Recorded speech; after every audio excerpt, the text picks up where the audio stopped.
kind of hunger by applying to the field of production a hypothesis which we have tried to apply to quite different areas, to your building, to remote schooling, to transportation, and see if it fits or doesn't fit. I'm therefore trying to start out from where I end in Medical Nemesis. In no way do I want to belittle the four factors which I usually blamed for the impending famine: irresponsible breeding, costly oil, ineffective land tenancy, and low technology. I'm also not overlooking the political exploitation which polarizes the consumption of food and provides each one of us here with 20 times as much of photosynthesis as the median human gets. But I do want to call your attention to a deeper cause of the impending famine. I don't know if it's the right expression, I'm still struggling here with words. The atrophy of the foraging ability in our species. In my opinion, the new famine is the direct result of the transgression of a critical level of mankind's dependence on marketed food.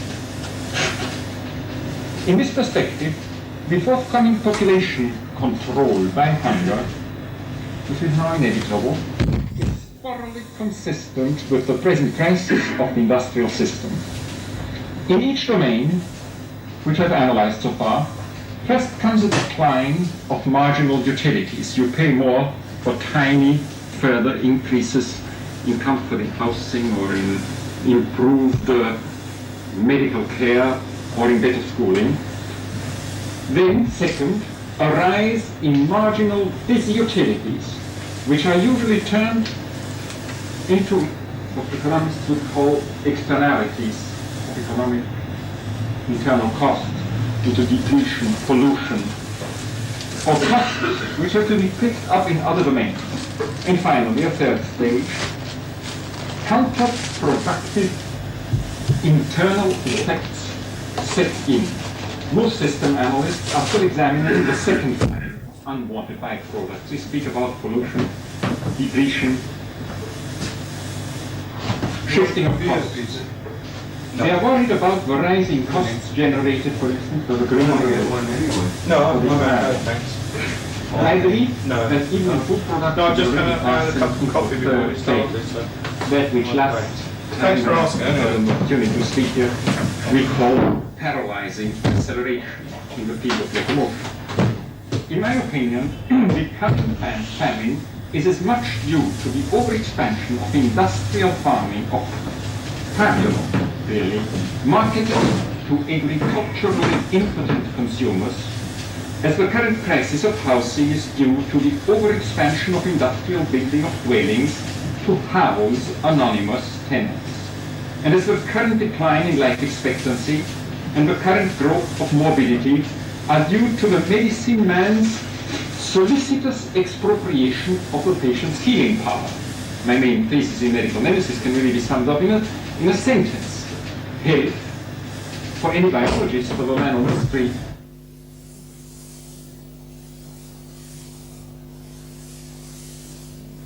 organism.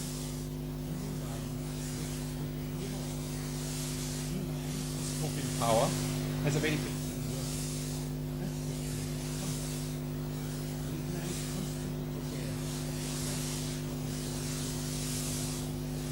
this price, which can take the form of inferiority, of anguish, of fear of death. If it makes an individual increasingly more dependent for his coping on a heteronomous production of a service called health service, inevitably his autonomy declines. Therefore, by definition, health must decline when adaptation of individuals to the environment beyond a certain point begins to depend more and more on a heteronomous outside input. Each of the new miseries which I've listed is a very specific byproduct of over-efficient production. Each represents the internal frustration of the basic purpose of the corresponding industry. Acceleration in locomotion increases the time spent in traffic. Healthcare beyond a certain level decreases the ability of people not only to adapt, to fit, to cope on their own with the environment, but also robs them of the ability to do something about an unhealthy, sick-making world. And therefore, each of these damages can be distinguished from externalities, from pollution, which economists exactly would call the externalization of internal diseconomies, or from simple inflation, increasing cost. I want to call attention and discuss with you the creation of internal negation of purpose, of negative internalities, of counterproductive production, which happens after a certain threshold in any industrial expansion has been passed. Like the paralyzing effect of high-speed locomotion, the stupefying effect of prolonged compulsory education, of the trivializing effect of unremitting information, paradoxically, this is my hypothesis, agricultural mechanization is reaching proportions at which it begins to starve mankind. In every major field of human endeavor, there seem to exist two modes of productions which are, so to speak, diametrically opposed. One might be called the autonomous, and the other one the heteronomous. The person, or primary group, has the initiative in the autonomous mode of production. I walk, I bicycle, I move, I build. What John Turner has called building as an activity, not as a commodity. The planner and the bureaucrat has the priority in the heteronomous mode. He plans what staples we shall get. The former, the autonomous mode of production, primarily aims at the production of what Marx in the first end of the first chapter of this Capital, which we quoted last time when we were here together, would call use value. Very frequently use values which cannot be transformed into exchange values. The second mode of production, the heteronomous mode, by its very definition produces exchange values, which can be of use to quite a few people. In every society, the total satisfaction of needs depends on a synergy between these two modes of production. Let me give two examples which we have already seen last time. If the effective access to facts which control people's life, and therefore the power to inform, are the criterion by which we measure universal education, and I just haven't found another better criterion, then the level of this universal education in a society will depend on the balance which exists in a given country between two modes by which people come to know about their environment. Instruction through funnels, being fed, and autonomous discovery by looking, seeing, in a somewhat transparent world. When instruction prevails beyond a certain point, society must lose its transparency, and control over inputs of information into people must concentrate in fewer and fewer hands. Education, universal education, or if you want, the level of learning, of control over the facts and tools which control our environment, must, at least in its distribution, decline. The same thing can be said about health. If health means the autonomous coping of conscious people, it rises with people's art. It's a terrible word, I know to say. We'll later on discuss it. With people's level in the art of suffering. And by no means using this word in a romantic way, on no means in a very peculiar ideological way. I'm quite willing to discuss it later. With people's art to face inevitable suffering, dysfunction, and fears. Intervention by a third party, as I said before, usually called medicine, can of course support, increase, improve this art of people. But when it grows beyond a certain level, soon it must decrease both autonomy and consciousness in the people who are engaged in constantly coping with their environment, which we call it a living, and therefore medicine must smother health. The same can be said in every domain where the autonomous production of use value and the heteronomous production of exchange value are in conflict, as they are now more and more in more and more sectors.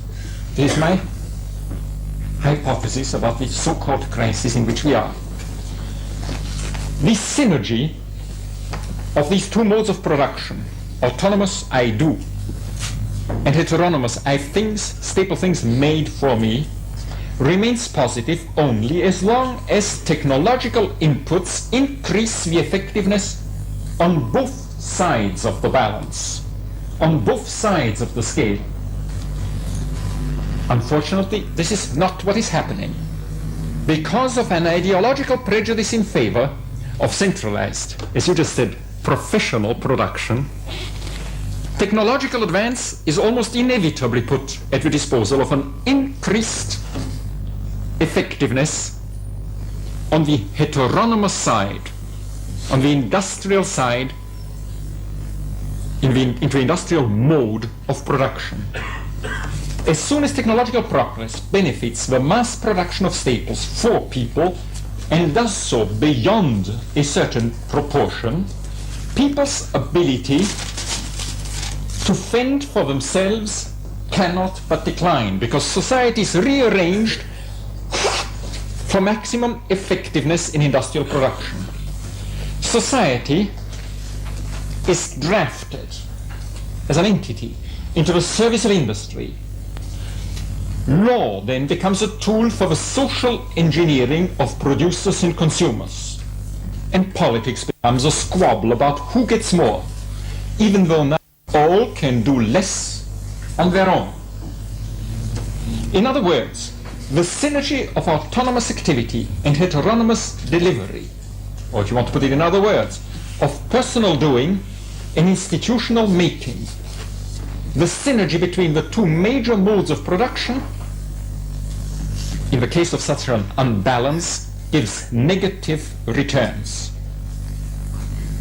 And this synergy, this negative result of synergy between industrial and autonomous production, results in a misery of a new kind. This is what is new about the moment which we are living. Educated stupidity, iatrogenic ill health, high-speed wastage of time, luxury imprisonment, institutionally liberated sex, informational overload. These are all products of negative institutional synergy. I believe, and this is where I risk to state a hypothesis, that contemporary famine belongs to the same ilk of misery. The hunger which creates the world, which threatens the world, is a new kind of phenomenon. Of course, hunger is one of the oldest companions of man. But I do believe that we cannot really manage what we are facing during the next 10 or 15 years unless we see in which sense it is new. We remain powerless to counter it unless we understand that the famine which comes is unlike any famine of old. This point, I know, is difficult to make and difficult to swallow.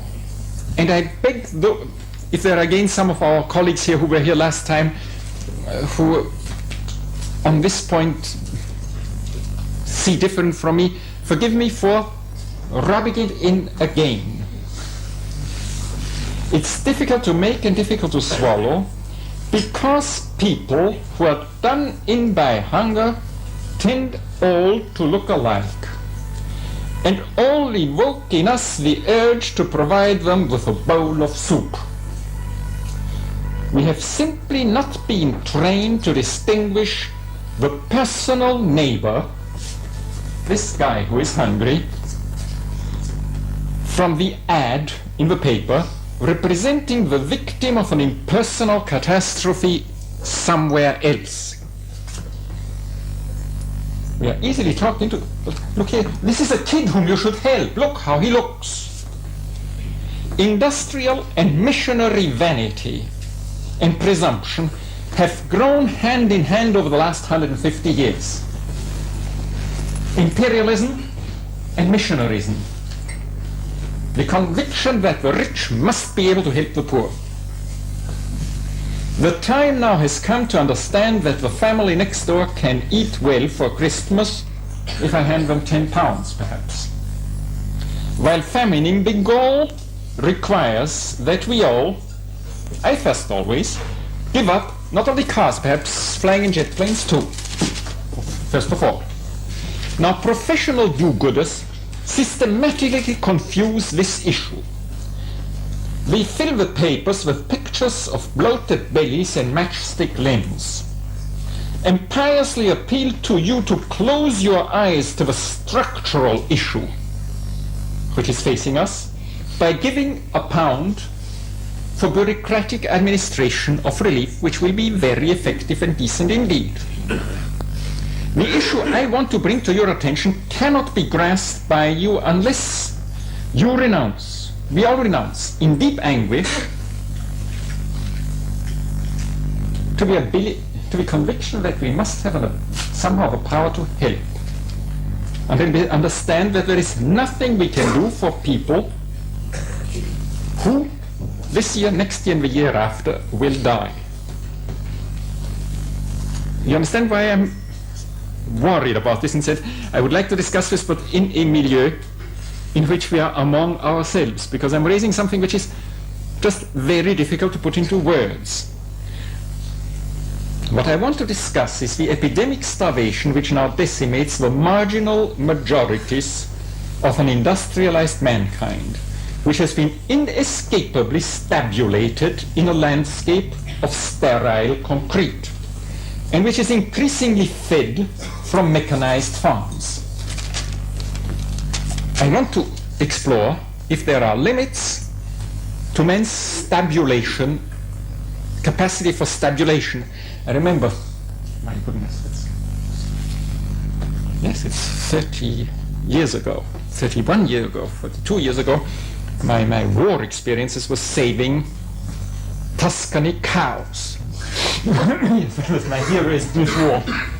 And to find out where the Germans would requisition cows and then somehow get them out of the stable and into the macchia. Which wasn't an easy job to do, because these were stabulated cows. And cows, which for generations grow in stables, can't walk their hoofs off in a few miles. When I therefore speak about the ability of man to resist stabulation, it is this kind of experience which I want to talk about. Now, obviously by what I've said,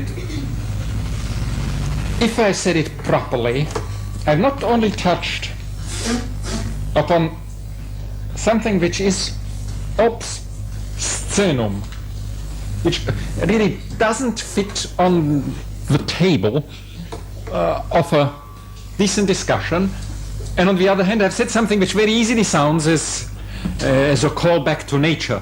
What was the man who came today to interview me, and he wanted to discuss Medical Nemesis. He said, but I didn't have really time to read it, but I have to write about it, so let me read what's on the back of it. He hadn't done even that. I mean, he said, what kind of health foods do you eat? I told him I don't. He said, well, you jog, no? No, I don't want to. When I speak about what I want to do is to raise the hypothesis that a law which seems to apply in 5 or 6 other areas where I've carefully thought it through, namely that there are 2 modes of production, and when one prevails, the heteronomous mode prevails, total effectiveness becomes negative. If that is applicable in the field of food production. Now, as soon as I say this, people say, well, Hell, you're speaking about something which is totally impossible. We can't go back and raise our own food. After all, city people never did. Now, this is not true. We tend to forget that until quite recently, very few people lived on packaged and marketed stall-fed fodder. I still am struggling for right words to speak about this. Not only the peasant was engaged in the production of food, the typical 18th century townsman contributed sizably to his own subsistence or sustenance.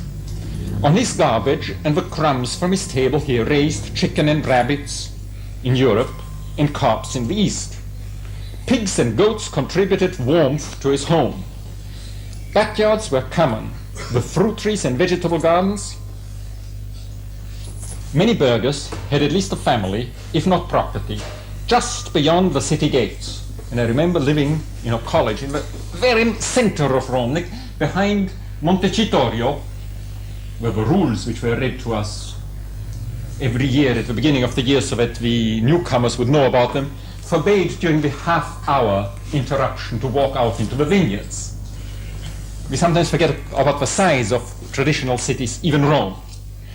Excepting a few ports, I didn't dare to say this until very recently, but I think I'm not wrong. Until very recently, 99% of the grain, oil, wine, and fruit came from within the horizon one could survey from the townspeople, not to speak about the wood and charcoal needed for its cooking. I'm speaking of city dwellers. Besides cattle and salt, which sometimes came from afar, but was precious and rare, and also, of course, pepper and drugs, which were light and very precious, food did not travel from region to region. But more significant for our purpose is the fact that only a very limited part of the local food passed over the market. I accept here a few port cities. Only soldiers, slaves, and the wretchedly poor had to rely on purchase, on theft, or on handouts. Urbanization was limited. And town markets only supplemented the diet of city dwellers, who still produced always part of their own sustenance. The literature on this subject is rather new for me. I do hope that in your milieu I'll get more of it. When famine struck, food of course vanished from the market. Its price shot up 3 to 12-fold. Such an increase was steep enough to starve rich and poor alike. There just was no food. Food was gone. Stocks might save the king's men in a fortified stronghold, but for most people famine was an inescapable fate, moderated only by what they could produce in a domestic way, in the domestic mode of production. How well is Salins known here now? Marshall Salins, Stone Age Economics.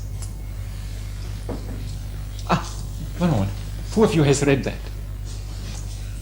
You please put it out. And this is a discovery for me. It's already 2 years on the market. I discovered it last year. Salins, S-A-H-L-I-N-S. If there is a Stone Age Economics. For me, it's one of the most enlightening books I've seen. A survey of the literature on Paleolithic people then and now. That is from archaeology and ethnology, and an attempt to study their production in a from a strictly economist's point of view, coming to surprising results. I'm not saying that we should go back to the Stone Age. With Paul Goodman, I'm saying I'm a conservative Neolithic, but not a Paleolithic.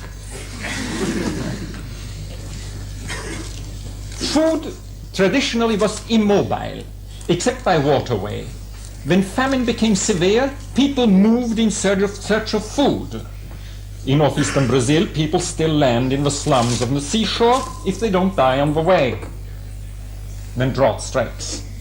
Periodic starvation cruelly kept each region's population within each region's nurturing potential. the obvious necessity to live off the soil, and of course of the sun, available in a certain circle, which was determined essentially by the donkey's autonomy, became a material parameter for the development of most peasant cultures. The rules governing land reform, marriage, child rearing, and dying can be interpreted in each culture as devices to ensure survival of a well-knit group, hedged in and kept down by famine. The relationship of man to hunger changed radically only during the railroad age. Food became mobile. A world market in foodstuff became possible. The new possibility of long-distance feeding not only called forth a new capital-intensive, mechanized kind of farming, but principally, and this is the issue I want to take up, a new fantasy about human interdependence. That which I called the missionary imperialist conviction about the rich man's power to help. A pest or a famine in Bengal was for two reasons a different experience in the time of Nelson and in the time of Disraeli. Before the telegraph could report on it, the apocalyptic rider of death might have passed before his appearance had been really noticed in London. And anyway, famine relief out of London could never be effective. Last year's famine in the Sahel was quite different. Londoners knew about its coming. 2 years before, one Tuareg really could speak about it, at least in the language of London. And they knew all the time more about it in more detail than anybody in High Volta or Niger. We know that the pet food which is used in England, just that much, if it were transported at 3% of the vacation air travel done in 1973, could have provided the emergency staples needed. No question about that. At first sight, this would seem that famine could be conjured by inter-regional assistance or by outright gift, in which combines, agricultural combines, and transfer belts are standard. In fact, this is wistful thinking. It is wistful thinking developed to protect the rich man's confidence in his industrial delusion. There are limits within which Bengalis can survive on grains from the Punjab, not to speak from grains from Kansas. The recent FAO meeting even has finally given official recognition to this fact, that disaster can be alleviated by shipment from stocks, but only to relieve occasional failures, if the region in itself is self-supporting.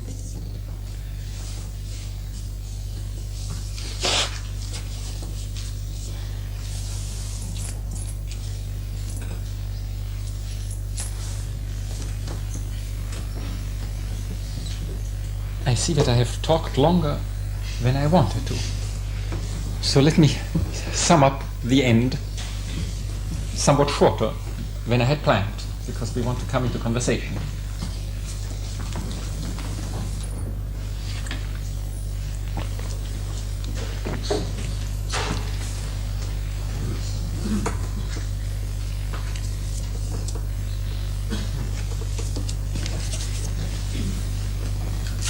I do believe, I'm quite willing to go back and elaborate this later on during questions, but I hadn't noticed my time limit, which had gone over. I never presented this whole argument to a group in this detail.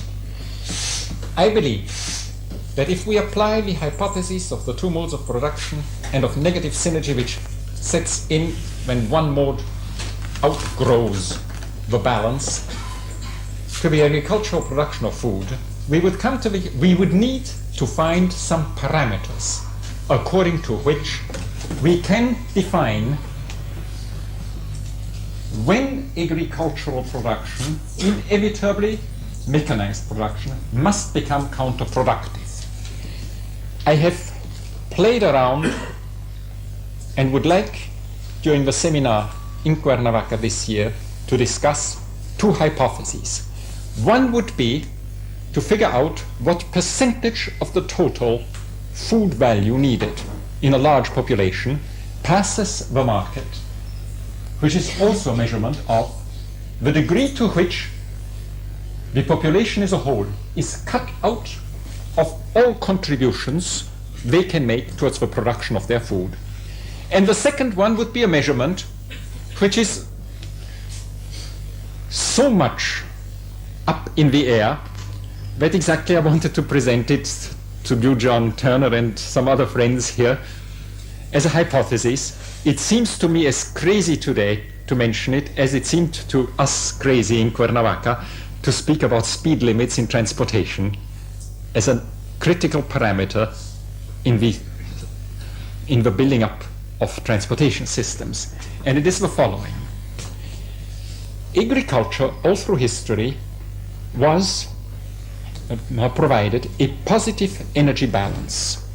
If you looked at the total energy which resulted from agricultural Neolithic and post-Neolithic production, you got more energy, that is, more food energy, food calories out of the land than you put into it except for burning.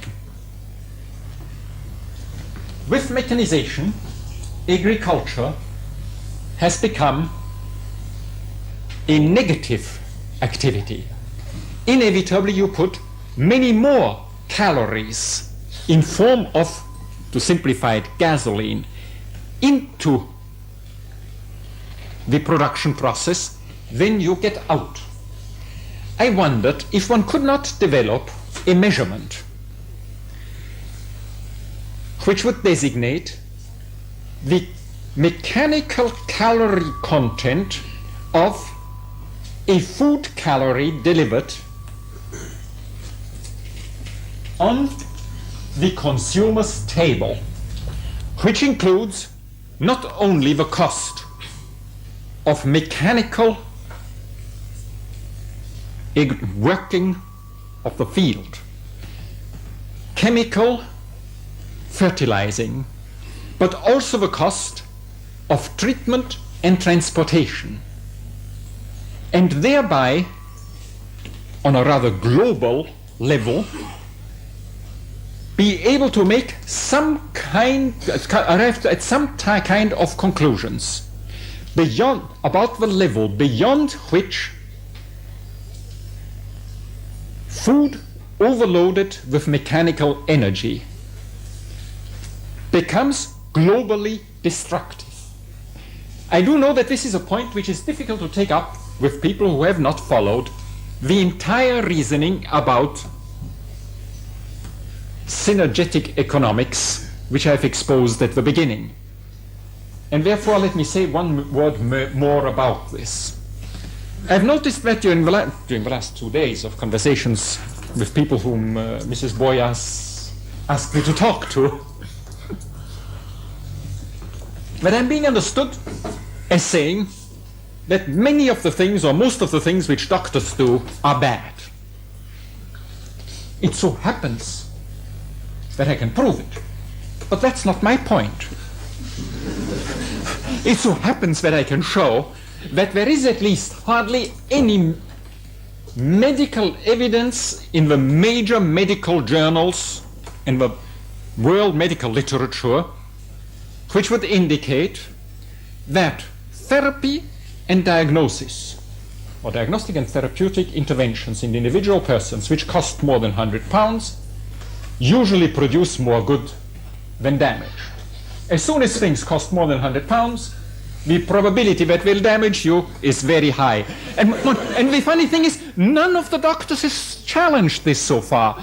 You look at the literature, it's not that secret. In about 3 weeks you learn how to read that stuff. But this is not at all my argument about medicine. My argument about medicine goes much deeper. And in a very general way, I can say, even if everything which a medical establishment does on specific pathologies were, in view of that pathology, positive, the sum total of positive achievements on specific parameters at a certain point adds up on a higher level in a negative effect. If you spend, I'm taking the most gruesome point because last time we discussed it in detail, you spend on every Englishman's terminal care lots of money and do to each individual Englishman a lot of good, what you end up with is the unhealthiest of all populations which you can think of. It's the same thing which we said about transportation. It is not that one man's airplane trip to Mexico in itself is damaging, or 1,000 people's trips to Mexico are damaging. But if in a society you arrange society in such a way that it makes available for necessarily a minority of its members high-speed transportation, you create distances which only high speeds and therefore mechanical means can bridge. And these you create for all.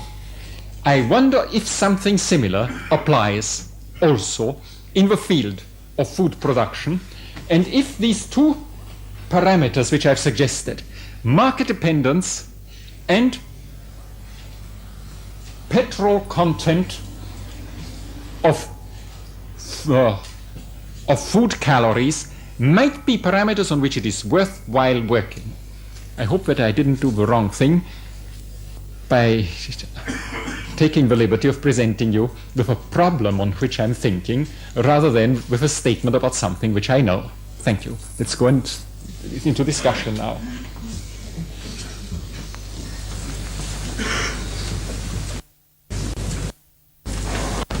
Yes, sir.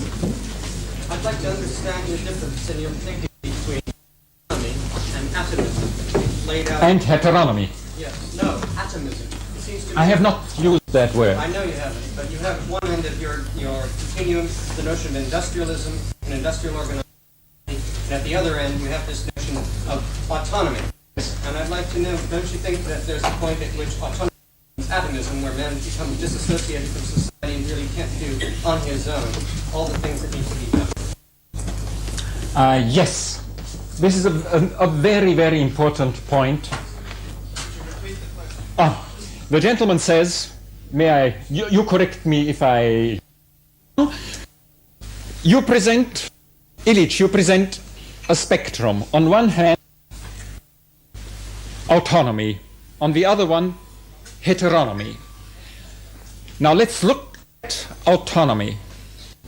The way you speak about autonomy, you mean deeply related primary relationships. You didn't say that. But you also might mean, come to speak about atomism. Is that right?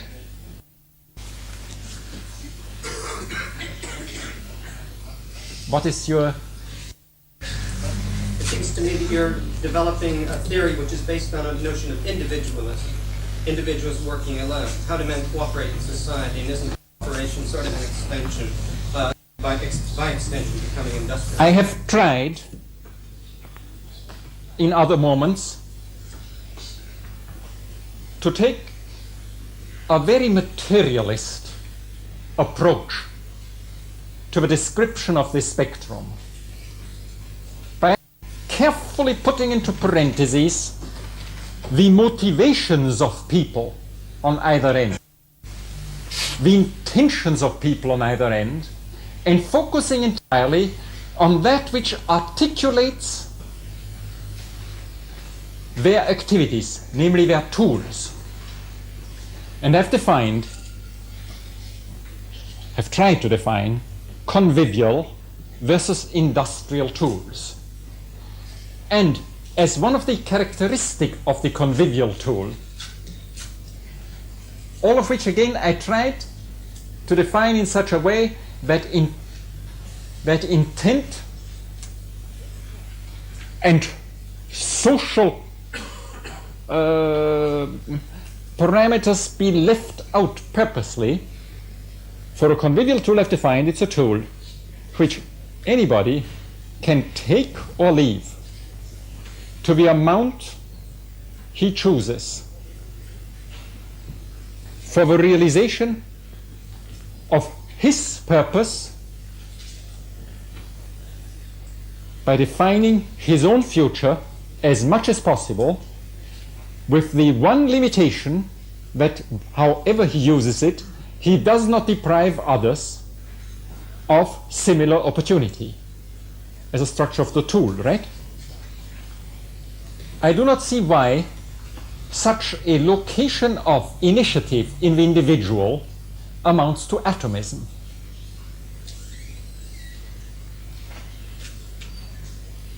Now, you had introduced something else in the sentence. You said, if we restrict society, let me again say what I heard of what you said, to a society in which such tools prevail, then certain things which need to be done in society can't be achieved, right? For example, birth control. Ah, now this is a new one.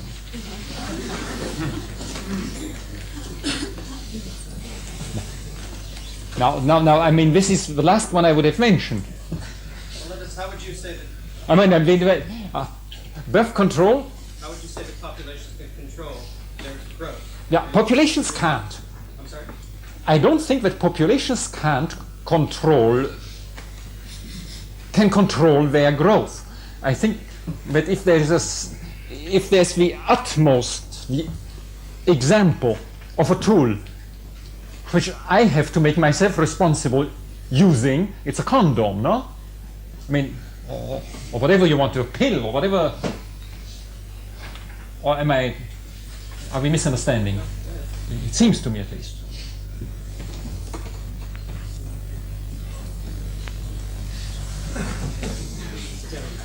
Yes, sir.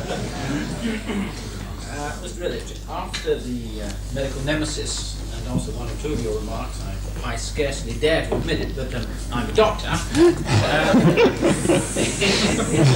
Waiting for it. However, I must say that I certainly would agree with a large part of your argument in the Medical Nemesis and also some of the remarks made today. And I think probably that a large number, even perhaps a majority, of my colleagues would agree too. That being said, I believe that your analysis is partial and, in fact, really dangerously inadequate. And, Mr. Illich, you in fact are a trained theologian, is that right? Also, yes. Yes. Also, I believe that you were an assistant pastor in a parish in New York. Yes, for 5 years in a parish of Puerto Ricans who were just clashing with Irishmen who in the first generation had finally made it to lace curtains. 20,000 of them. It was quite a world. I mean, just upon arriving in America, imagine. Right. Yeah. There's absolutely no doubt that in the Medical Nemesis, in some of your earlier books, and in this lecture, you've been dealing with the fundamentals. You've been dealing with human folly, human pride, human suffering, whether it's in disease or in famine, and also in human death. And what interests me is the fact that you as a theologian, and also as a former pastor, haven't introduced into it anything of the spiritual. I know that in your book you talked of the cultural, but I don't believe that as a theologian you would agree that the spiritual is a sort of subsection of the cultural. Correct me if I'm wrong. And this is the thing that concerns me, because I believe that the deficiency disease that you're talking about is essentially a spiritual one. And I would have thought as a theologian, you would agree with me, and what is more, you'd have hammered it in your book, and also hammered it tonight too.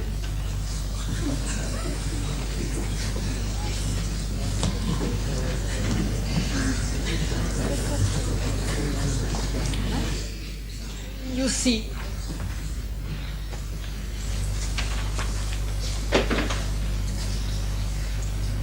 there are certain things, but the spiritual. I'll come off it a bit more. Let's get it straight. I mean, as Christians, well, I mean, you went to a theological college. I don't know whether... Well, that doesn't make me a Christian.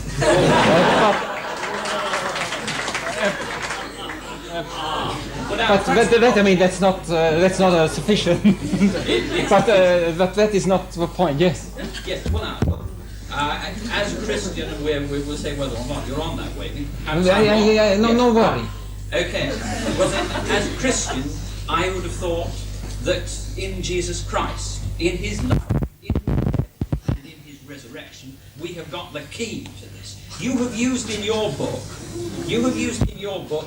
classical mythology, but in Him you have got both a historical and a transcendental person. Now, of course, as a theologian, it may be that this now is out of date. I don't know. I'm just a doctrine Christian. There are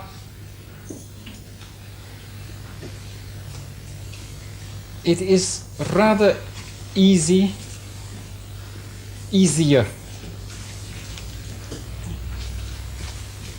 to gain understanding when I speak about the need for political action of limitation, of self-limitation, about Prometheus and Epimetheus. But they didn't exist.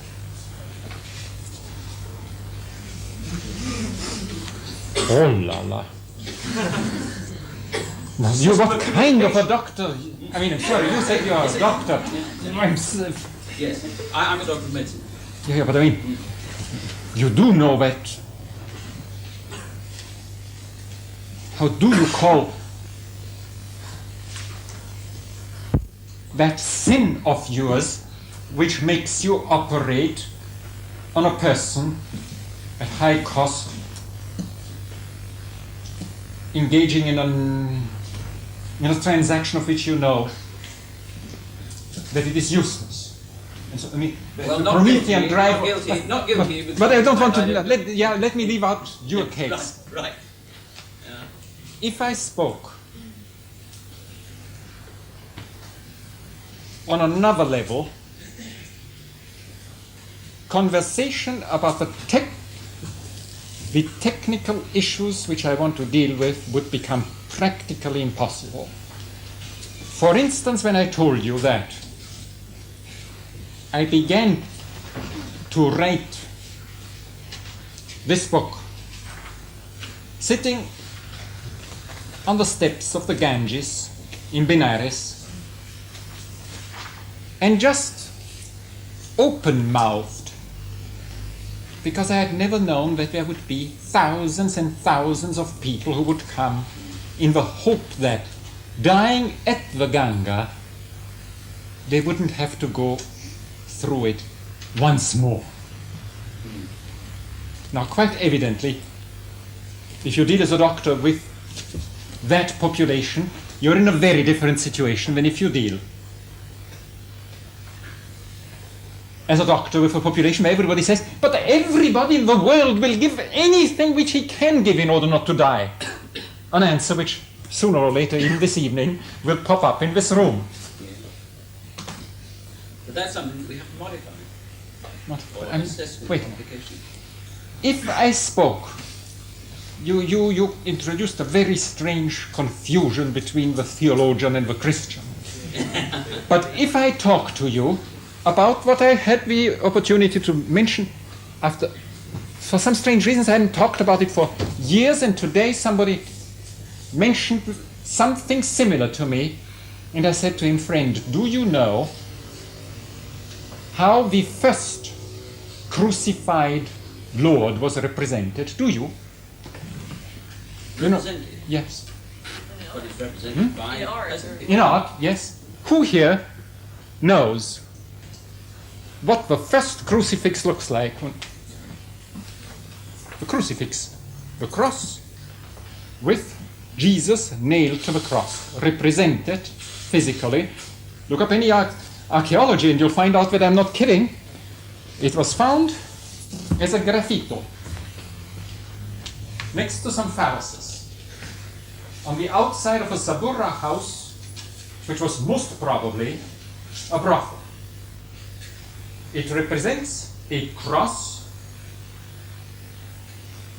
a human body, a donkey's head, and underneath written, so-and-so, seemingly Alexius, worships Christos, his God.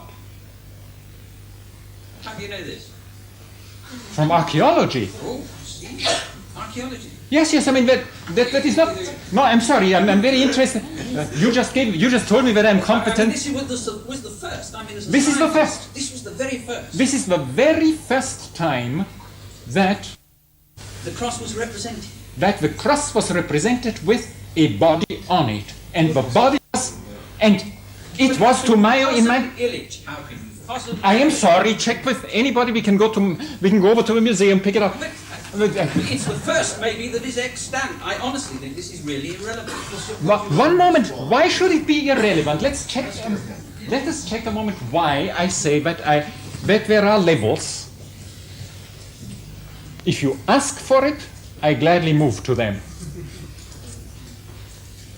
What we have here is, if I understand it correctly, ridicule heaped on people who would consider their savior somebody who was hung on the gallows. That is, ridicule heaped on religion not used for any purpose which is healing, which is this worldly healing, feeding, but for the recognition of total powerlessness. Right? I see in this particular representation, which in the church's bureaucracies very quickly disappeared, and there must be more than 3 people here who have been brought up and believe that we have been brought up as Christians, and nobody has told them that the first representation of the crucifix is slanderous, is ridiculing, and is in a way the deepest and the only, if you read the gospel, representative representation of what a crucified God-man means. Now, why do you want me to speak? To whom do you want me to speak about this? I don't follow your reasoning first. The first thing is that you say that the first representation of the cross... of the crucifix. Of the crucifix. I don't really see the relevance of this, the first representation of the cross. As a Christian, as a theologian, and a man who was dealing with fundamental matters, and you had not brought in any element of the spiritual.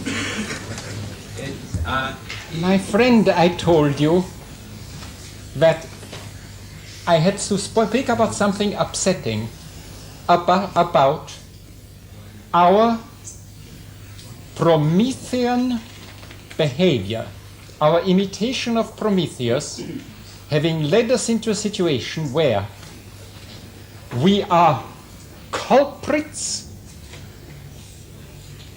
in a form of destruction, of death and of suffering, in front of which we must recognize ourselves as totally helpless, impotent to do anything. But I'm speaking about something which is deeply anguishing. And I just wanted to point... You spoke of our autonomy. Our personal autonomy, yes. And that I will refuse, under any circumstances, to use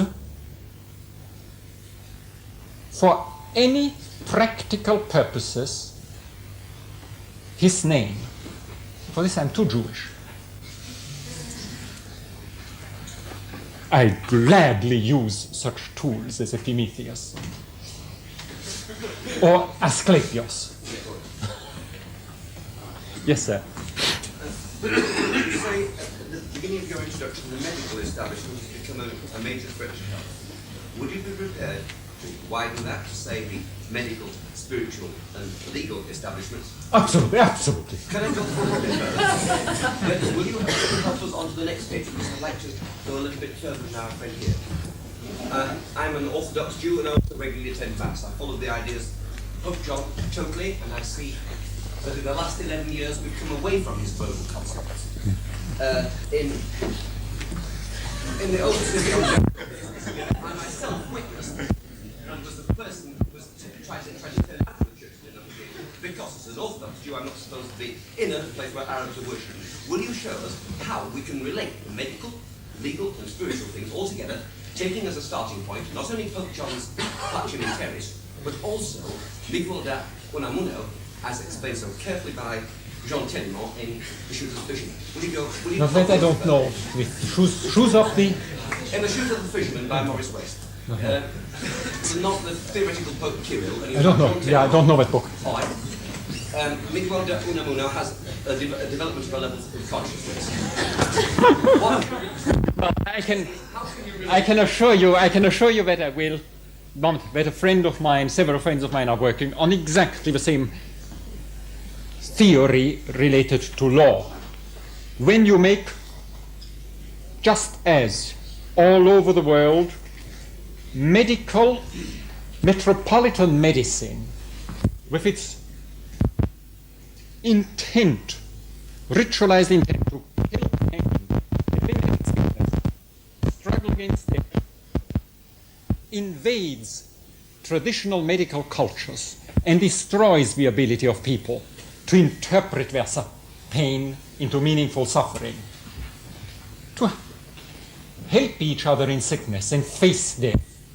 And therefore, the invasion of metropolitan medicine destroys actually health levels wherever so-called progress happens. So, Boaventura de Souza is working on a book which I've seen already in its second or third stage, is marvelous, in which he shows how the very same thing happens when high-level conflict resolution procedures, that is, centralized law, moves into any one of the Brazilian villages or slums, where people have marvelous ways of resolving their conflicts, and by improving conflict resolution, makes it unavailable to most people, increases strife, decreases resolutions.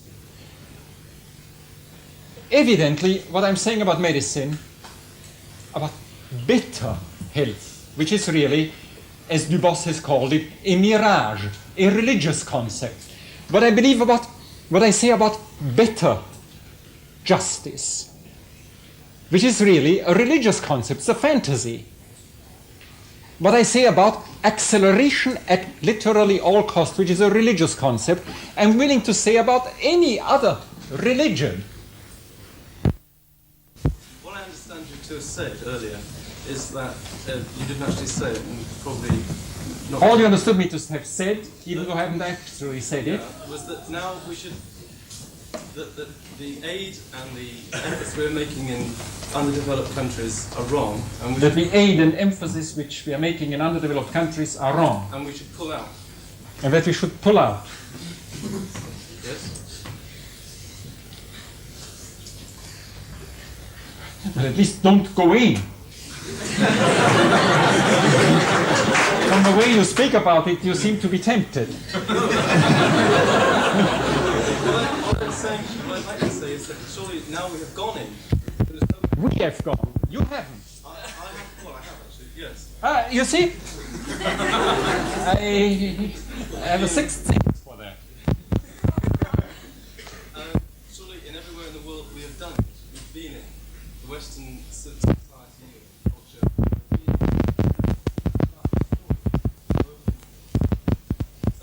Oh, you say it's too late? Yes. So why shouldn't I continue? What I'm saying, are we right to pull out the way you suggest? Well, first of all, I haven't suggested that we pull out, as you yourself said.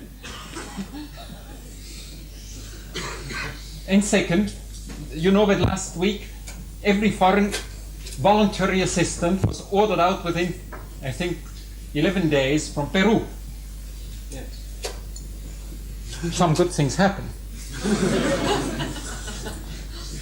But surely the problems created are Western problems. Are not aggravated by you leaving Peru. They're not. No, by you leaving Peru. Be sure. Yeah, perhaps they have left Peru, but they've left behind a strong enough base to continue that same process. Yes. You mean once syphilis was imported from America to Europe, it took Europeans never became resistant like high Altiplano Indians to it, and we had to invent penicillin. Well, I have no answer to that question. Epidemics. Yes. Forgive me, I hope you understand that I'm not trying to be flippant, but to be short. Yes? I understand that death is perhaps a Christian notion. Death. Death is perhaps a Christian notion. That death is a Christian notion. And I guess. I understand that death is perhaps a Christian notion. It seems that Death. death. Maria. It's a Christian notion. And I wonder how this, previously in your lecture you said that starvation kept the region's population down. Yes? Stone Age economics and so forth. That was a material parameter which existed then. Does it exist now? What do you consider are the material parameters now that affect our lifespan and questions of death? Do you expect that we should fight, or that we should suffer the death of starvation, whether it's emotional, malnutrition, or psychic? I mean, could you address yourself in a Moment, look here.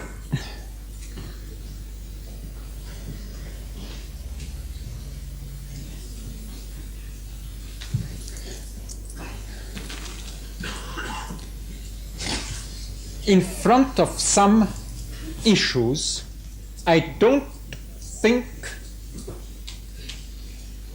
that a man has to be ashamed if he remains speechless. I'm speechless in front of it. Yeah. When I propose the kind of analysis, no, when I propose the application of a paradigm about production, which has helped us understand certain other areas, such the area of health care, of education, of transportation, of housing, to feeding, and come to the conclusion that it might just be so that mankind cannot survive unless a very significant part of mankind is engaged in producing at least part of its own food by making labor and not only excrement inputs into what they eat. And when I propose that one possible parameter to measure this is the labor or capital intensity represented in the final product in form of energy units per calorie of food, I know that I'm suggesting a line of thought which demands that I put into parentheses for the moment what I must foresee will happen in the meantime. As I said, I do know that pet food from England would have taken care of the Sahel crisis. And you could have flown it by helicopter to each place for 3% of vacation transportation paid by Englishmen. But I also know that no matter how you organize production of food for India in Kansas, Bengali starvation will claim tens of millions over the next generation, right? I do know that Bengali starvation theoretically can be brought down if some of the fertilizer now used in Kansas over-fertilized soil to increase production by 100 weight were used in the under-fertilized soil of Bengal to bring forth with that same amount of fertilizer 7 times greater increase in food. Okay?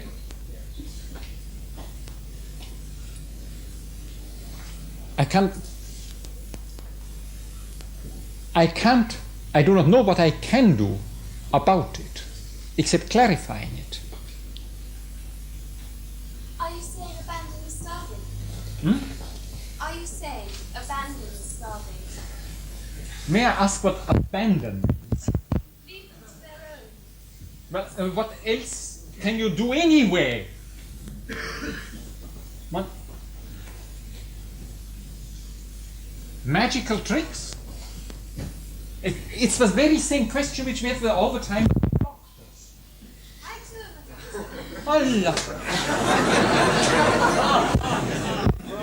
Now, you do know that you can't bring me, unless you are the first genius around here, any proof that your intervention, either with early diagnosis or with any kind of intervention on lung cancer or breast cancer, the two most common types, has given any proof of extension of survival rates over 5 years. But lessen suffering. What? You claim lesser suffering. For those cancers you mentioned, yes. You claim lesser suffering. I would like you to bring me some kind, I'm not saying a finished study, but some kind of attempt of epidemiologically verifying your claim.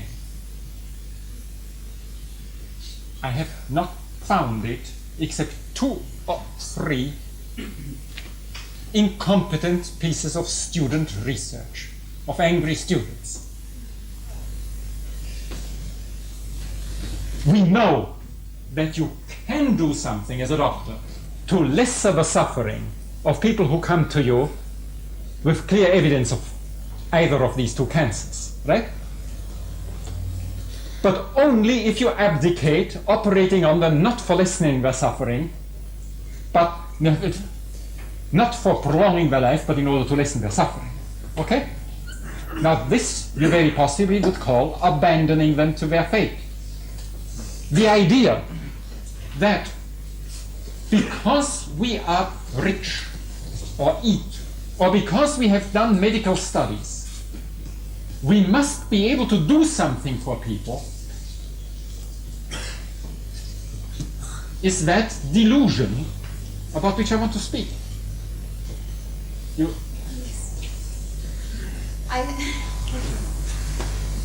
But the difficulty is that what you just have said and what you know as a doctor, as you say, very probably a good part of these people do not know. It is secret knowledge for you that you do know perfectly well that you have no hopes. No hopes I shouldn't say. no proven ability, because hopes you have. And that therefore you act as a very strange Aztec priestess. Yes, I'm sorry. But the fact remains that many cancers, the two cancers that you talked about, Which are the most common. which are the most fatal and the most that doctors can't do anything except prolong and alleviate suffering, are just the two which are left. And there are a great deal of cancers which have been eradicated. One kind of skin cancer I know. There's many cancers. One kind of skin cancer, if you take frequency tables and deal with the first 12 frequencies, there is one about which we know that we have results, and that's a type of skin cancer, to be very simple. And the other 11 among the frequent cancers about which we can make carefully stated for each one slightly differently, but basically the same statement we made about breast and lung. There are rare types of cancer, and now especially 1 or 2 types of blood cancer about which there seems to be some evidence. But it's for that very reason, because things like Hodgkin's disease, cancer of the limb, can be cured and is curable. Because I'm here, for one. And doctors believe that they found the cure for Hodgkin's disease or various other cancers, and why they continue to do research into lung cancer and various other cancers. And for the moment, they can't just say, go ahead and die, and we won't do any more research, so they continue. They should say, are you willing to be my guinea pig? Well, They shouldn't do anything for people who don't want to be guinea what is pigs. the doctor's decision? What is the doctor going to say? No, I will not do any more. Well, I can't do anything for you, but if you want to serve humanity in the future, I gladly put you into the Holocaust. As I say, I know this from Aztec religious ceremonies very well. Yeah, but the fact remains that because of hope, because certain doctors have hope. Or vanity. But it might be vanity. A real cure. But it might be vanity. But it might be vanity, but the fact remains that many diseases which were fatal ones are not fatal now because of vanity. I don't care what it's called. Those people don't die for those reasons. But who are those diseases? Well, Hodgkin's, for one. I didn't die from Hodgkin's disease, and I had it.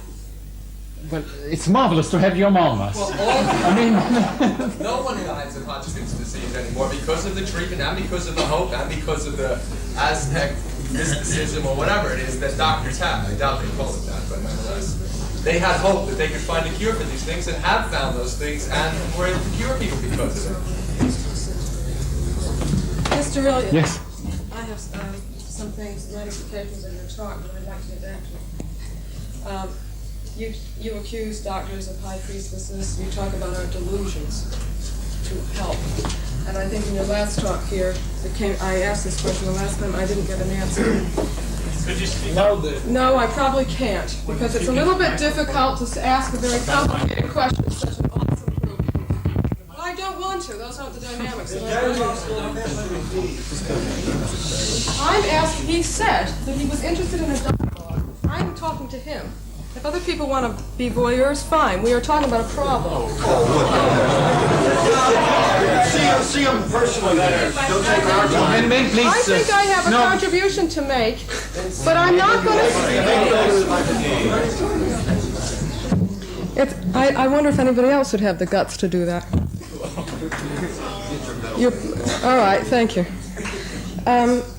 You talk about, everything that you talk about finally alludes to the greater initiative of the individual, correct? We all have to take greater initiative, either to renounce something, that is our self-interest groups, our self-priestesses, or whatever. Well, I say that responsibility is personal. Right, okay. But it seems to be in the Oxford Dictionary. Right, well, okay. The whole thing that, from listening to you, it would appear, if we all think about it, that we have to all take a greater initiative. But on top of this is to be practical, to solve some of these problems. But it seems that there are, besides this initiative, there's our impotence. Why are we impotent? Individuals find, why bother? You hear people say, why should I bother to give up this. Joe Blow isn't going to give up this. Why should I bother not eat? Because Joe Blow isn't going to stop doing it, okay?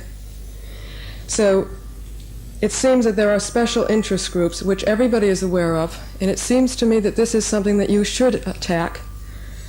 I wonder about the feasibility of your going with John Turner and others to Cuernavaca to sit and talk about a question such as you've talked about, and obviously a lot of people have these concerns. But what about the special interest groups, particularly, I speak now because I believe in the conspiracy theory of high finance and banking and all of this, and there is a lot of research that has been done on this subject which shows that certain groups over the last 200, 300 years have, in fact, supported every major historical change in the society and in the West and East. It doesn't matter where. We are all co-opted, perhaps. Maybe all of us are part of this conspiracy. We all are led to believe. We go to certain universities and we are led to think a particular way, a particular logic. And this is something that I think you should start looking into. Is special interest group, Rockefeller by one, Chase Manhattan Bank, ITT. Right on. This is where the problem is, and nobody has a more suppressive thing to deal with. How can you talk about famine? The whole thing relates to these people, as far as I'm concerned.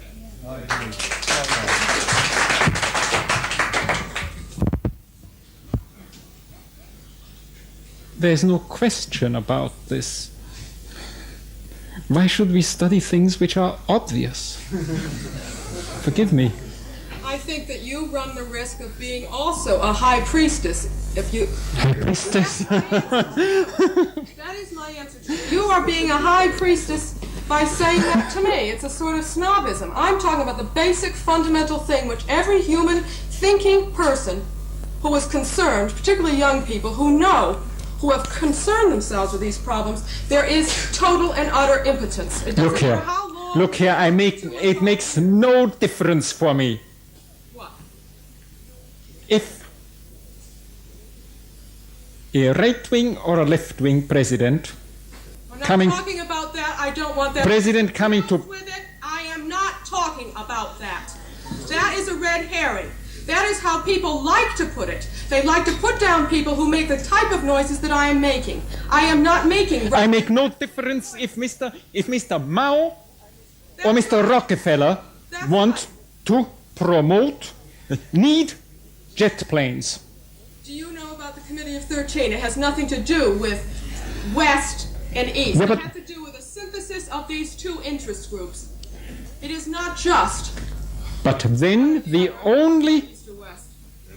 Then let's be clear. It is Mr. Rockefeller and his major opponents who are not you and I, but who are other people who might also produce jet planes. Because...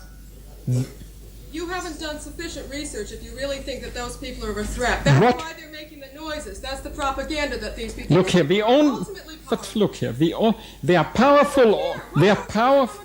They are powerful only as long as we do not understand that nobody, for no purposes, not even for the purpose of getting rid of them, can need jet planes or high technology medicine. That's how I began what I said. Well, all right. It's a cyclical argument.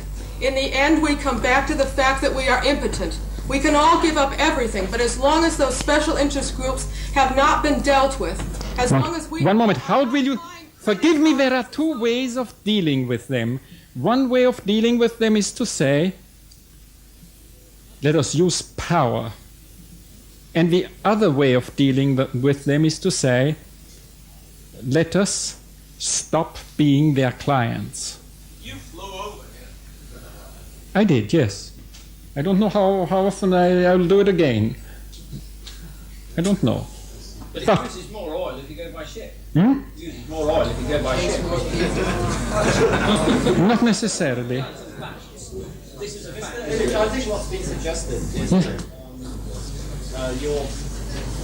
I was not attacking him. And No, but let me wait a moment. No, but the I thing don't is, feel it's been answered. but look here, I'm answering you, but forgive me, let's stay in a conversation. I say that there are two ways how you can deal with the conspiracy of special interest groups. One is by trying to rally power, which means creating your own interest group which somehow will put them down. And the second is by creating more and more awareness that we don't need to be their clients. Yes, but we know we could go into this. I mean, you Change pointed by out. abstention. Hmm? Change by abstention. Well, in the case of medicine, Well, let's not get on to medicine. Let's get on to consumerism. For what consumption of what? Medicine is the largest. No, let's get on to. To education is the second largest. I want to talk about consumerism. Namely what? If you give me a Food, if yes. you give me a chance, I'll tell you. Who's not giving who a chance? I am talking. You asked me to raise my voice. I'm now raising it. And now you're making me wrong. No, go on. I have thought about this very much. It seems that that this is another delusion, that this is another one of our self-congratulatory things that solves our conscience, that we can say, I won't do this, I won't do that, it contributes to this, it contributes to that evil. But it seems that the web is so vast that it doesn't matter what I do. It is connected to that web. Yes. You saw it about the jet plane. You know, just what now. I am saying to you is, you have such a formidable ability that you could gather an attack on this and do research on this, unless you are also in the hands of these people. Wait a moment. It's possible. He could be financed by it. You don't know. Could you? All right.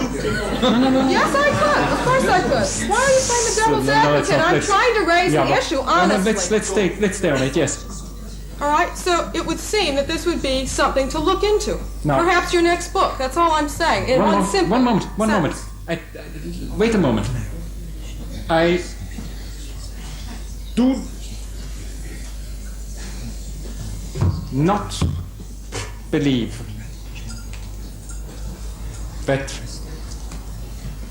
the formation of a party, the formation of a bloc, the creation of an organization is a possible answer to the level at which power has congealed at this moment. Neither do I. I believe, and from what you say, you must be of the same opinion, I that am. only I agree with you. I'm frustrated. only being able to say what I know how to say for certain academic groups by people who are competent to say it on much lower level, dialect level. I'm a man without a mother tongue, and other people do know how to speak dialects, can make enough people aware of the fact that they don't want doctors. Something is happening. Let me stay with doctors for a moment because I have there an example. Maccabee has examined two types of children's paintings of doctors. The paintings of children 20 years ago and now. 20 years ago, the doctor in children's painting in grammar school was painted as a culture hero. And now he has increasingly frequently, he's wired like a masked man or horrid like a Dracula. Children are aware of what is happening to our society. When they grow up, they might become addicts to Dracula. But we'll still have the same evils unless we attack them head on. Yeah, And but this not is the problem. head on. If No, you do it, all right. if you do head it, on, you'll be suppressed. what? If you do it, each one with his own head, each one making a big, huge fool of himself, the answer I gave to this gentleman, it's the only answer I know of. So I wished I did it. So you're preaching a gospel in a way, that is, we must become more aware. Each and one each of us one must commit end himself up to end renouncing up things. with a donkey's head. I have no other. Yeah. Now, even then you can't get out of the web. No. You can't get out of that web. I can say I will not under any circumstances speak on television. Only with the cost of making a fool of myself and saying, who does that guy think he's Greta Garbo? But if I do want to talk to you today, as I mentioned to you last time, the last ship left Mexico, I think by now 9 years ago. So if I like it or not, if I want to be here or to do my research at the library, I have to take that. No, I don't have to take. I take the risk of taking that plane. Do I? Yes, now that raises, I have another question. If we're going to then, we go back to the ethnology. Now you used the example, which sounds feasible theoretically, and this is the thing that always bothers me. You said, we should take the fertilizer from Kansas and bring it to India. But I will quote from you a book by Prince Sihanouk about Inside the CIA, in which he points out the cosmological worldview differences of the Americans and the Cambodians, in which the Americans came over, taught the Cambodians how to plow their fields and put fertilizer, and they would double their output. And they said, yay, yay, marvelous, send me your fertilizer. They sent the fertilizer. The American came back a year later and said, what is this?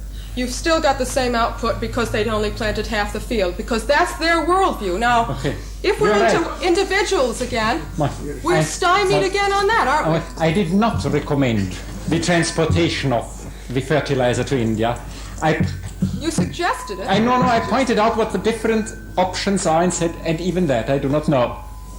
Because I do not believe, in fact, that there is a way of increasing Cambodian.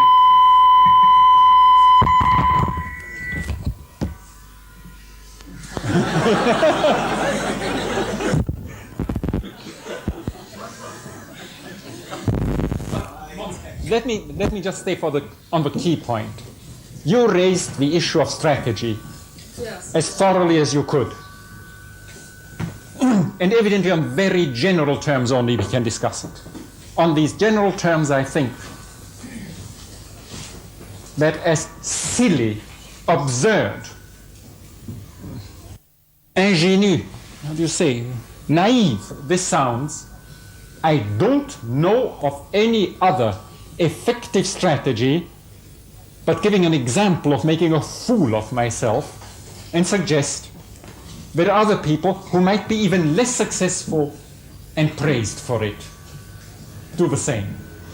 Because the terrible thing is that if you make an effective fool of yourself, that system, that conspiracy of which you speak, succeeds again to suck you up on a certain level. So if you were to, let's put a hypothetical here, if you were to make a fool of yourself and write a book which did very heavy research into this conspiracy group and showed them.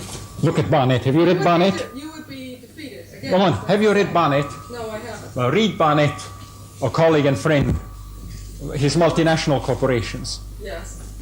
So far as I know, it is. It doesn't have to be written. The book is there. And it just doesn't do it. Yeah, but one moment. It is written with the hypothesis that you can do something about it. I did, to answer the doctor for you. You asked where his spirit is. I think he comes around the world preaching the gospel to people. This is his gospel. That Mr. Barnett I haven't read. You I always come to hear. So you're the one that should. Thank you. Mr. Illich, yes. I hope nobody here will mind me raising another point, because I think I can tie up with what this young lady has said and you. In this very room, just after the Chilean coup d'etat, Roberto Alvarez of the Chilean Socialist Party raised this precise point. Should Allende have gone on just preaching peace and we can get going because he's dead? At least you've got to, when you're alive, you've got to go on fighting. Or should we have let the gangsters who came into Chile and robbed us all of an opportunity, all over the world, all of us who said that the peaceful way will win, who in the ultimate is right? Because I'm not convinced that you're right, and I'm not convinced that he's right, but in the ultimate, there are millions of people all over the world who look to a peaceful solution, and now they suddenly see we've been deprived of it. Now let me answer this in a. I mean, hindsight is sometimes cruel, but in a very simple way to underline what our conversation we had a moment ago. Allende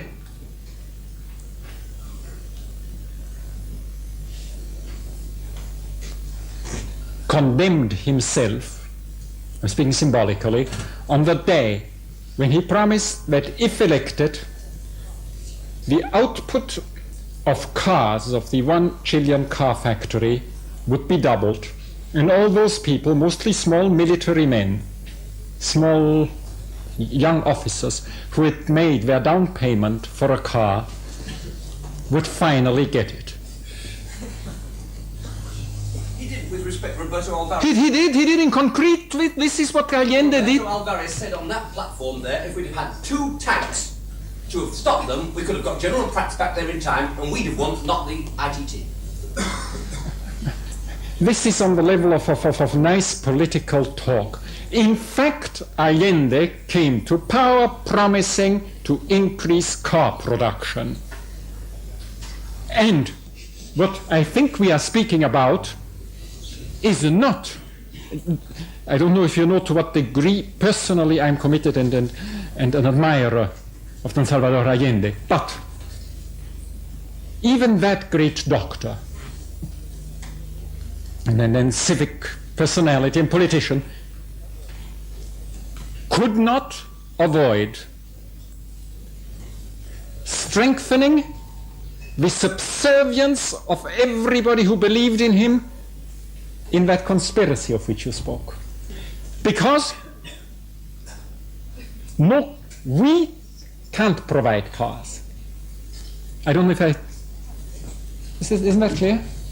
Now, unless you have a majority behind you who know that they do not want cars and will not get cars for either themselves or for their leaders, you can't speak about alternate politics at this moment. Mr. Illich, yes. While we're being fools, how can we decently earn a living in the modern world? Scratch. Well, I think the question will be, they sound very different a year and a half from now in England.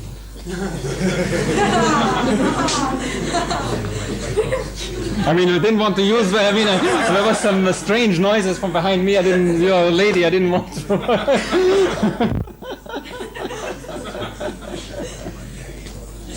can we earn a living without taking a part in history? How can we earn a living? Things being what they are without taking a part in this. Well, I know that you can't. And you can't. And I can talk to you without taking a jet plane. I know that. So we must but we cannot these ad hominem arguments, these kind of personalized arguments, allowed to interfere with our discussion of a basic issue.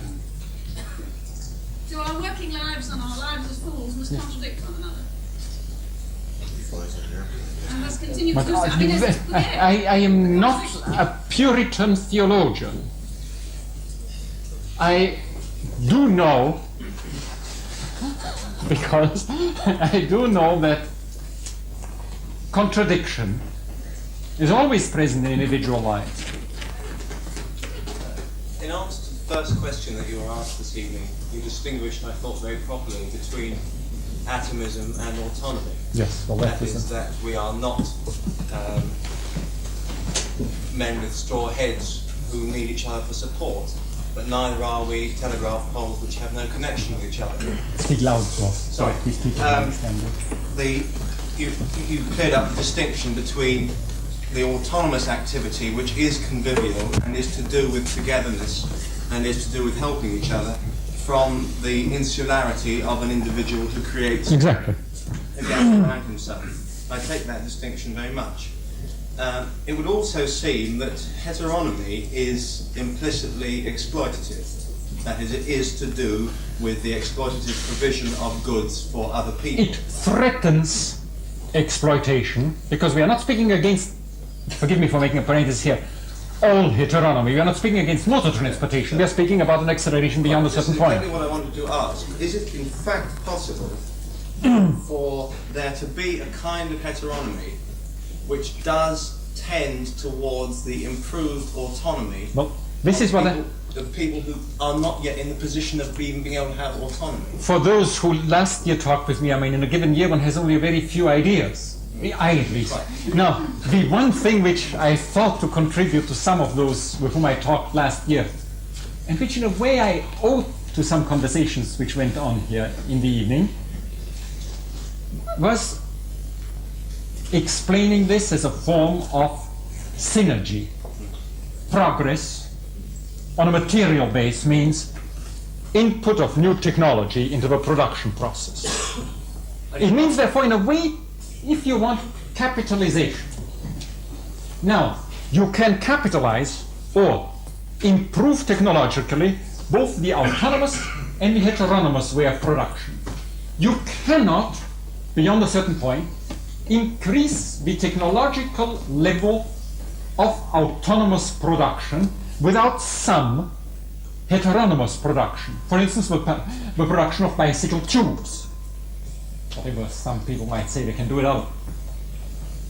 The whole issue is the balance. And it seems that that balance, or that synergy, this working together, can be positive or negative. And it becomes negative as soon as the heteronomous production outweighs the autonomous one beyond a certain point. I take that point very much, and it's just that it seemed to me that the usual situation was arising of a lot of people going for one polarized extreme or another and not trying to understand the kind of complexity of what you're actually saying. Exactly. I'm not even suggesting that we should go back to anything. I think we should go forward by eliminating the major obstacle to progress, which is an ideologically determined preference of technological inputs into heteronomous production. That is, into production by anonymous institution for people in general. That is, I hope. Mr. Illich, I'd like to offer you a paradigm that might bring us onto the same wavelength. In medicine, would you agree that we're dealing with a reduction in entropy, or an attempt to reduce entropy, the state of disorder that naturally occurs in a closed system? Yeah. And would you agree too, in people, because we tie all this together, that we take in energy in order to stop the body falling into increasing entropy and death? Would that be right? Yes, that's what you are doing. I know, and that is increasing in the way you have described what you are doing, and I'm exactly pointing out that this one usually would call sickening people, making people sick. Well, yes. putting information into them, while I always thought that life was the ability of an autonomous and conscious organism to find its own balance with the environment, perhaps on a very, very weak level. So in that sense, I'm fully in agreement. Right. Coming on from that, this question of a reduction in entropy, there are two problems here. One, within a closed system. One is going to rob Peter to pay Paul, and I think this is what you've been having at. And two, there is another thing in any physical system. There is a loss of efficiency in the transaction. I'm simply suggesting that this totally alienated mechanistic view which you represent allows you to speak of an increase in health if you manage people better. Now, as soon as you become a health manager, Parkinson's law applies to you. Patients grow at a speed even faster than you can manage them. This is all I'm saying. This is the substance of my thesis. We're in agreement. I mean, it is totally alienated attempt at managing energy. We are at one on. Right. Sir, you had a question there. Actually, I had. No one has considered the possibility of learning something from the third world. At the moment in Tanzania, there is an experiment of Kujama, which the president has had the guts to say to help to the World Bank, which is attempted to withdraw, blackmail to withdraw, in aid of £30 million.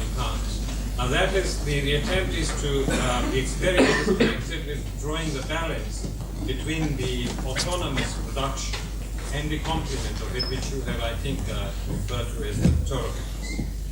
And so it is not a question of being I believe, impotent. It is a question of having the courage of your convictions and not only stopping at pilgrimages to this kind of discussions, but then going on and doing something about it. Finally, university education. Yes, I picked up A-levels some 17 years ago, which came in handy. I went to the LSE and now just a few months ago qualified as MSc in econometrics and mathematical economics, which puts a label of something like 6,000 or 10,000 pounds a year on my market value, marginal product. But I'm not interested. I'm going to Tanzania. I'll be getting about 1,000, 1,200 pounds a year, but that's a lot of money.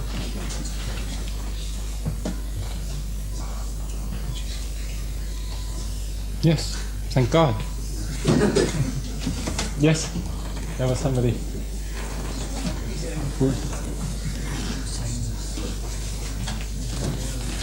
Yes. The idea of having. Can you speak loud? Yeah, I'll stand up if you like. Please do, because we are. Just stretch my legs. The idea of having an agricultural production input ratio, to determine whether it's. That's really fact. I want to figure out if I'm completely wet or not. Yeah, I'm keen on this. I thought we'll get back onto it. Over what sort of area did you propose in your mind? Having this applied to, whether it was to be a universal formula, or whether it was to be localized, or whether there was some commodities that were going to be determined on a universal level, and then there were some commodities that you sorted out locally, or what? I'm a bit confused. I'm not suggesting that I'm not confused, yeah, right? No, me. me too. Yeah, right. But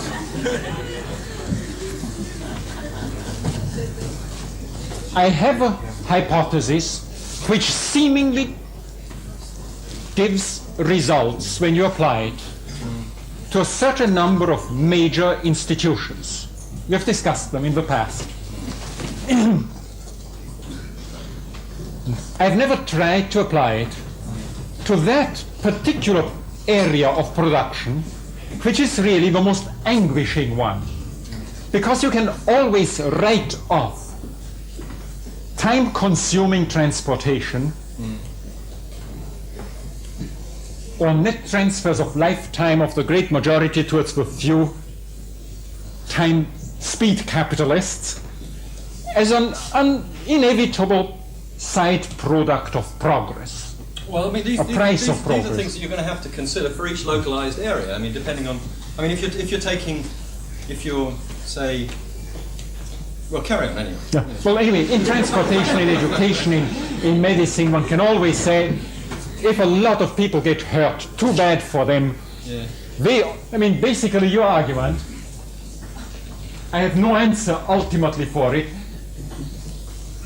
You sit here, I don't know how many people, illusions and treatment by your colleagues is worth it. It's a silly question. But in the case of food, one simply cannot write off mass starvation as a necessary condition for progress. Even though I've seen that Mr. Forrester, nobody less than Mr. Forrester, the one who did some of the mathematical background for the Club of Rome study, said that perhaps the most important thing we have to learn to do now, when we discussed it in January in Cuernavaca, I couldn't believe it would happen that soon. Rosie Lindheim brought it up. The one thing which we can do in the field of planning of nourishment is to figure out how we will go about triage. You know what triage means? The planner's decision, who will have to be let die? Who should be given priority? Yeah, we're getting back to theology, aren't we? I don't know where we're coming back. We're coming back somewhere. I mean, what I'm saying is that it seems to me at either end of whichever way you approach it, you've got one or the other problem. Either you've got a situation where it's going to be more efficient. I mean, less the appropriate energy input units and the calorific output is going to be on the right level for, say, wheat in Canada, and then that's okay, so we'll just grow wheat in Canada and we forget about growing it up and down the Nile somewhere. And grow something else there, and you've got the same situation as you've got with oil now, right?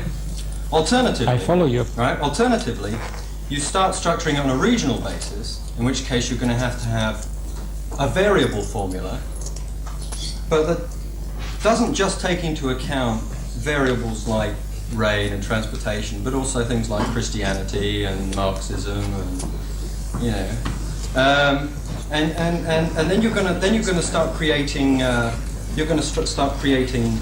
vacuums of production, if you like.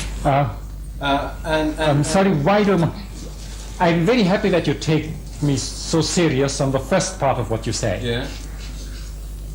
Because I do believe that we should at least once draw a chart about the type of energy contained in the different foods marketed.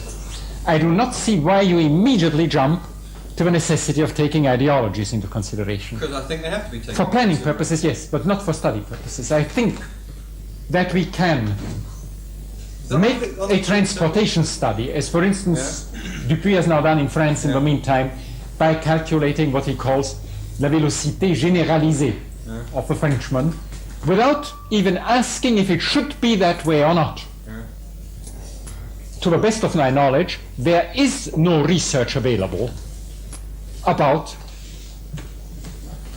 the gasoline input by class and nation, by nation and within the nation by class, through food in the world. All I'm suggesting at this moment, in order to get a clear picture, is that we somehow draw a map and figure out how much gasoline we eat as opposed to people in Guerrero or in Bengal. And then again that we ask ourselves how much gasoline one eats, literally eats, when one belongs to a higher or to a lower stratum. Basically, I think it will be deeply correlated with schooling.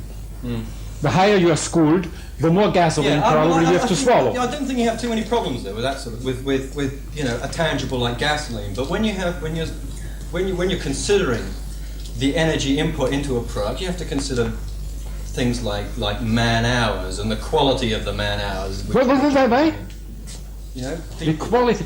You mean how much gasoline has gone into making that man? Gasoline. I mean, oh yes, I'm sorry. Gasoline has gone into. How much gasoline spills on the ground when he tries to get it in the hole? You know, that sort of thing. I mean, this is the quality of labour, the application of labour, the psychology of working. You know, the whole. No, there would have serious differences with you, because I do believe that I can show pretty precisely that the quality of labour is an imputation of value or of capital value entirely due to the schooling ritual through which a man has gone.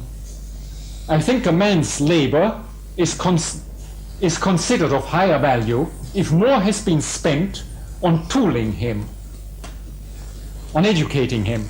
There is all the studies which we have show that there is no correlation between the money spent on a man's education and his his real output, but only on his imputed output. No, I'm not suggesting that you can't correlate the two. I think that, you know, you're looking at it subjectively when you should objectively say, you know, how efficient is one man as opposed to another. Is one I have no evidence that we are more efficient than one. I know that one man is paid more than another, but I have no evidence. I know that only a man who is paid much is allowed to use certain tools which provide him with greater power. But I have no evidence that there is any objective reason for which, technical reason for which, a man with much less education shouldn't get to the same tool. No, well... So, I mean, but this is really, I think we can put that in parentheses, because this is a question of manpower calculation. But it's more variable, should we say, than I agree, but I do believe, I just suggest that it might be possible to put into parentheses these other variables, and once do a study about Number one,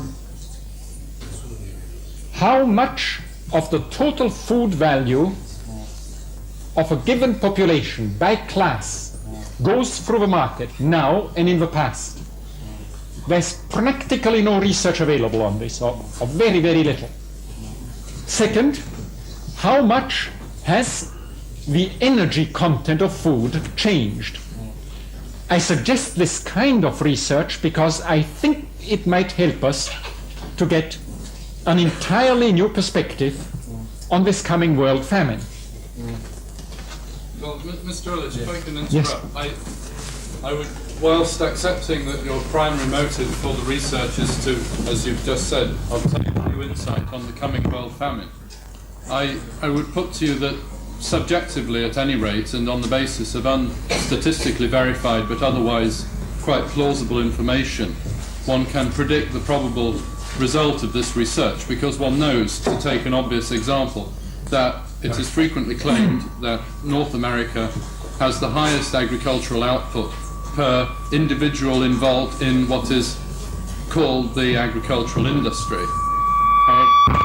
However, one also knows that in North America, more than anywhere else in the civilized world, which one regards as the entire globe, there are more people involved in the distribution of food, and what, in the context of your arguments about famine and so forth, is a very curious profession, namely the problem of how to persuade people to buy food, which employs a very large number of people in North America. And if one adds up those people involved in the original growth of the food, the reaping of the food, the packaging of the food, the advertising of the food, and the distribution and selling of the food, there are in fact more people involved in the production of food in North America per unit of food produced than there probably are anywhere else in the world. I never thought about this kind of thing, but you are right. Taking that, now I would search for the reference in my mind, but I can't quote it. That is something I read very recently. The thing that, and this ties in with what the lady was saying yes. here, one wants to begin to look at rather pragmatically, is the implied destruction of the world's lifestyle, not only of those people who are going to die of famine anyway, but those people in North America who, in order to rationalize their lifestyle, are going to be totally thrown out of all their relations to what they, over a couple of generations, have come to regard as normality. Again, one can cite, for example, the fact that the British public currently are appalled at the prospect that they cannot get fresh bread on Monday, whereas 50 years ago, and I think it's Gideon that I'm quoting now because the reference is coming back, 50 years ago, people bought bread once. Bread was meant to be hard, was meant to be masticated. And it was bread, Gideon points out. And it was bread, and as Gideon, somebody wanted to eat cake. The point is that for the last 50 years they have been doing it under the pretext that it was bread.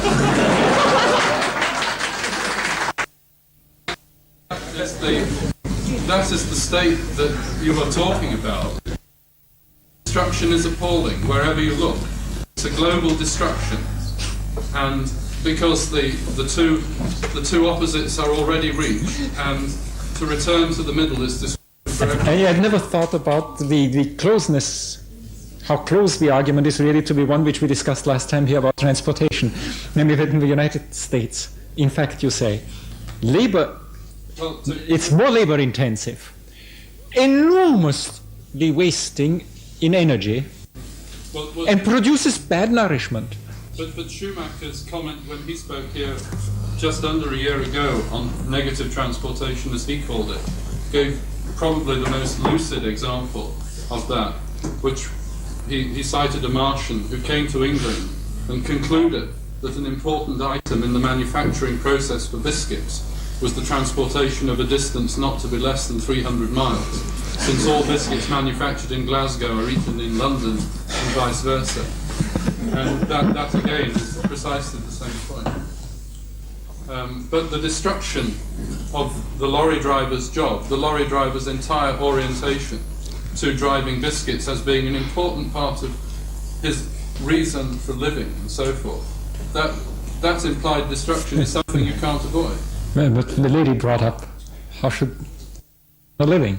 Yes, exactly. But what you are talking about is, I'm not trying to devalue it at all, just to figure that what you are talking about in medical terms is the destruction of an entire and highly motivated group of people's understanding of their motivation by saying there is no point in saving the life of the man lying in the bed in front of you, even though you know that you can interrupt the process which will kill him tomorrow and extend that death painfully over 5 years by giving him a new kidney and all the surrounding problems of, you know, the suppressing drugs to prevent the rejection of that kidney once you've given it to him. You can extend his life, but to tell them they must stop the trauma that you're proposing is, I mean, just how big do you really see that trauma? Let's first deal with this and then with another matter which you bring up. I think that this issue will come up in the very near future in relation probably to euthanasia. I just thought of this morning because somebody asked me, when did you last see a doctor? I had to see a doctor because I wanted. Last year, a year and a half ago when speaking, I had two appointments and I needed an anti-sniff pill, how do you say, an antihistamine. One pill, I know, but one pill is sufficient, but I had a terrible cold. I came from the tropics. You couldn't get that without going through a doctor. And when I wanted to know what the doctor had given me, they wouldn't give me a description. And I didn't want to eat the pill because they told me, no, I can't, because it's forbidden to tell you what's in the pill which the doctor has prescribed for you. And I couldn't have a pill, I had to buy a bottle of it. And so I don't know what I should do with a bottle of antihistamines. I need one every 3 years. But anyway, much less can I buy something which would kill me. Of course I can get it. You can. People somehow, with the increased medicalization of every aspect of healthcare, as inputs, as you mentioned before, the decision when a man may finally not be forced to live further becomes increasingly a professional decision. And therefore, inevitably, most of us in present are destined to die of a strange juridical figure which is not what was called, as I mentioned perhaps last time, natural death. It is not murder. It is not homicide. But still it is a responsible action on the part of a professional appointed by the state and certified in relation to each one of us.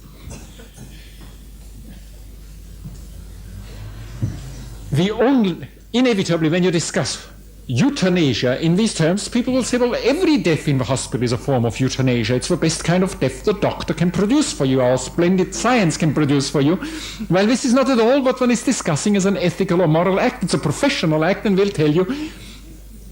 Not only that, because you spoke about theologians, I found quotations from the Archbishop of Canterbury and of 3 successive popes which say this is a matter about which the layman doesn't know anything and he should leave up to doctors.